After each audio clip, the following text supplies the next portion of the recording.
প্রশ্নটি করুন। শুভ সন্ধ্যা সবাইকে। আমার নাম আদিত্য, আর আমি চেন্নাইয়ে ইঞ্জিনিয়ারিংয়ে শেষ বর্ষের ছাত্র। আর যদিও বা আমি হিন্দু, ইসলাম সম্পর্কে প্রশ্ন করছি আর জিজ্ঞাসা করছি কারণ জাকির নায়েক হচ্ছেন সবচেয়ে উপযুক্ত। যেমন আপনি লেকচারে অনেকবার বলেছেন যে পবিত্র কোরআন লেখা হয়েছে 1400 বছর আগে, আর মনে করা হয় সবচেয়ে সেরা এবং আল্লাহর দেয়া সর্বশেষ ওহী। তাই আমার দুটি প্রশ্ন। আল্লাহ সবকিছু জানেন, কেন তিনি সেরা গ্রন্থটি প্রথমেই দেননি প্রথম নবীকে, আর ঈশ্বর এত সময় নিলেন তার জ্ঞানের সেরাটা দিতে?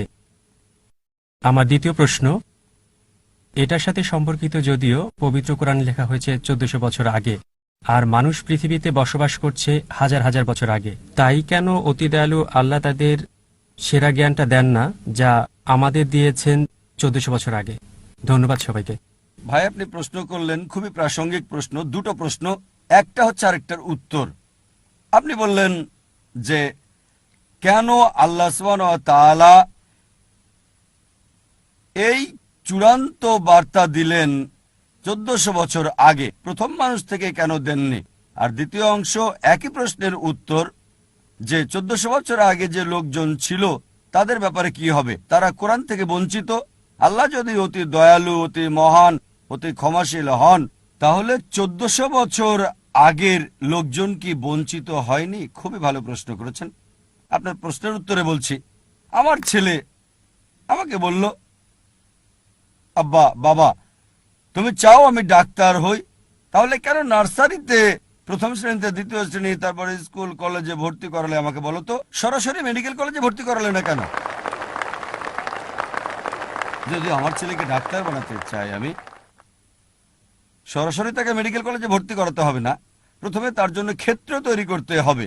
প্রথমে সে প্রি প্রাইমারি স্কুলে যাবে, তারপর স্কুলে যাবে, স্ট্যান্ডার্ড 1, এভাবে স্কুল পাশ করবে, তারপর হাই স্কুলে যাবে, তারপর কলেজ যখন যোগ্যতা অর্জন করবে তখন মেডিকেল কলেজে যাবে সে। একইভাবে সর্বশক্তিমান আল্লাহ, যিনি অদৃশ্য জ্ঞানের মালিক, যার সকল কিছুর জ্ঞান আছে, মানব জাতির ব্যাপারে যিনি জানেন, তাই এটা বলা হয়েছে পবিত্র কোরআনে সূরা রাদ অধ্যায় নম্বর 13 আয়াত নম্বর 38।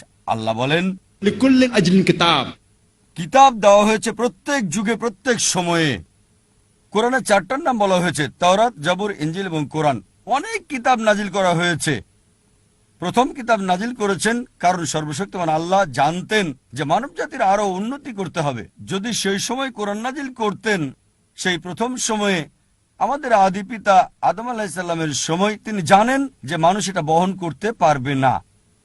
এ কারণে যে কিতাব কোরআনের আগে এসেছে, মানে ইনজিল, এখন হলো বাইবেল, যদিও আমরা বাইবেলকে ইনজিল বলে মনে করি না, তবে বাইবেলের কিছু অংশ হয়তো ঈশ্বরের বাণী। এটা বলা হয়েছে বাইবেলে গসপেল অফ জন অধ্যায় নম্বর 16 অনুচ্ছেদ 12 থেকে 14। যিশু আলাইহিস বলছেন, আমার অনেক কিছু বলার আছে, এখন তোমরা তা সহ্য করতে পারবে না। যখন সত্যের আত্মা আসবে, সে তোমাদের সত্যের পথ দেখাবে, তোমাদের আশার পথ দেখাবে, আমাকে সম্মানিত করবে। তা যিশু আলাইহিস জানতেন। তারপরও তিনি বলেছেন তোমরা তা সহ্য করতে পারবে না, এজন্যই সর্বশেষ এবং চূড়ান্ত নবী আসবে, সে তোমাদের আশার পথ দেখাবে। এভাবে সর্বশক্তিমান আল্লাহ ভালোভাবে জানতেন কোন সময়টা সর্বশেষ ও চূড়ান্ত বার্তা কোরআন নাজিলের উপযুক্ত সময়, আর সেটা ছিল 1400 বছর আগে। এবার আপনার দ্বিতীয় প্রশ্নে আসি, কোরআনের আগের লোকজনের কি হবে? তাদের ব্যাপারে বলি, আমার ছেলে যদি ক্লাস 1-এ পড়ে, তাকে মেডিকেল কলেজের প্রশ্নপত্র দেওয়া হবে না, ক্লাস 1-এর প্রশ্নই তাকে দেওয়া হবে। যদি হাই স্কুলে যায়, হাই স্কুলের প্রশ্নই তাকে দেওয়া হবে, তারপর জুনিয়র কলেজ। ঠিক একইভাবে সর্বশক্তিমান আল্লাহর মূল বার্তা সব গ্রন্থেই, সব কিতাবে, প্রথম থেকে শেষ কিতাব কোরআন পর্যন্ত একই, অর্থাৎ এক আল্লাহকে বিশ্বাস করতে হবে, একমাত্র তাঁরই ইবাদত করতে হবে। তাই সব নবীগণ, প্রথম নবী আদম আলাইহিস সালাম থেকে শুরু করে, তারপর নূহ, ইব্রাহিম, মুসা, ঈসা, মুহাম্মদ সাল্লাল্লাহু আলাইহি সাল্লাম, সবার মূল কথা একই, আল্লাহ সুবহানাহু ওয়া তাআলার একত্ববাদ, তাওহীদ সম্পর্কে। আর এই আল্লাহর একত্ববাদ, তাওহীদ নিয়ে ইনশাআল্লাহ আমি বিস্তারিত আলোচনা করব এই কনফারেন্সের শেষ দিনে, শেষ রবিবারে, 20 জানুয়ারি ইনশাআল্লাহ। আশা করি উত্তরটা পেয়েছেন। ধন্যবাদ।